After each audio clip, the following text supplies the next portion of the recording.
Assalamualaikum warahmatullahi wabarakatuh. Pada kesempatan ini Pak Rudi akan menjelaskan perkembangbiakan tumbuhan secara generatif. Perkembangbiakan tumbuhan secara generatif dialami tumbuhan berbiji dan terjadi melalui penyerbukan. Penyerbukan atau persarian itu merupakan peristiwa jatuhnya serbuk sari ke atas kepala putik.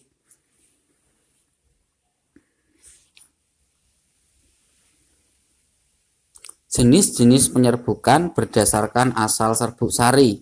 Penyerbukan dibedakan menjadi 4, yaitu penyerbukan sendiri, penyerbukan tetangga, penyerbukan silang, dan yang terakhir penyerbukan bastar. Yang pertama ada penyerbukan sendiri. Penyerbukan sendiri adalah penyerbukan yang terjadi dalam satu bunga itu sendiri. Artinya serbuk sari jatuh ke kepala putik pada bunga itu sendiri. Kemudian yang kedua ada penyerbukan tetangga. Penyerbukan tetangga adalah penyerbukan yang terjadi antar bunga dalam satu tumbuhan. Artinya serbuk sari jatuh ke kepala putik pada bunga lain, tetapi bunga tersebut masih terletak dalam tumbuhan itu sendiri. Contohnya ada mawar merah, mawar putih, padi, dan jagung. Selanjutnya yang ketiga penyerbukan silang. Penyerbukan silang adalah penyerbukan yang terjadi antar bunga tetapi berbeda tumbuhan yang masih satu jenis. Artinya serbuk sari jatuh pada kepala putik bunga lain yang berbeda tumbuhan tapi masih jenis yang sama.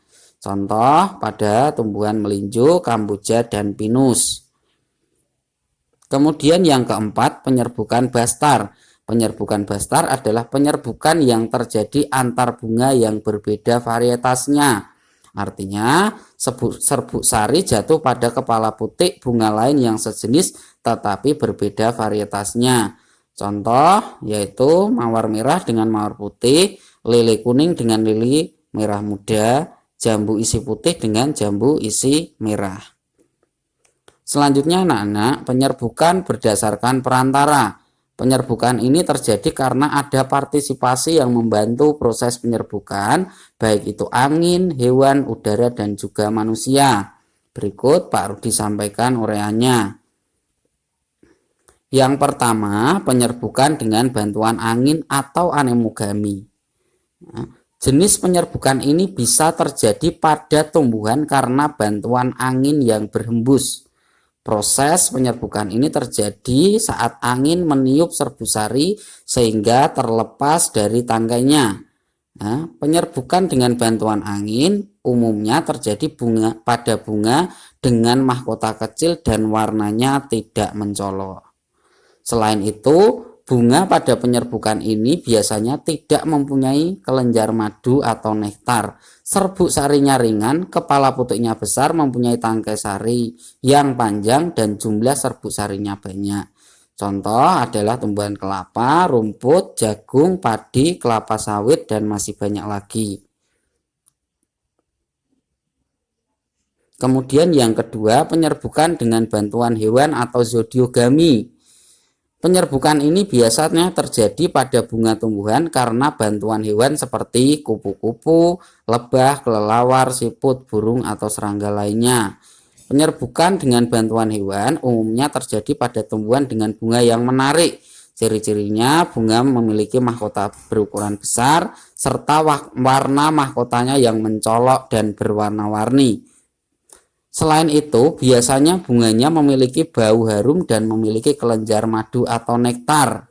Ya, contoh tumbuhan yang melakukan penyerbukan dengan bantuan hewan antara lain adalah mawar, melati, kenanga, sepatu, dan masih banyak lagi.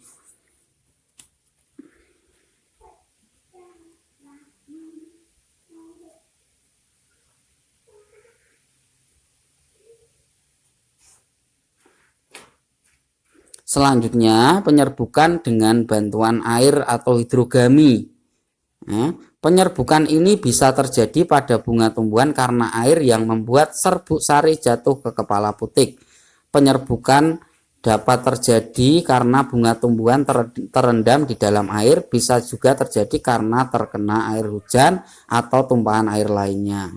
Contoh tumbuhan yang melakukan penyerbukan dengan air antara lain ganggang, hidrilia, dan lain-lain. Kemudian yang keempat, penyerbukan dengan bantuan manusia. Jenis penyerbukan ini bisa terjadi pada bunga tumbuhan karena campur tangan manusia. Ya. Terdapat beberapa tumbuhan yang tidak memungkinkan terjadinya proses penyerbukan. Contoh tumbuhan yang melakukan penyerbukan dengan bantuan manusia antara lain adalah salak, vanili, semangka, buah naga, dan masih banyak lagi.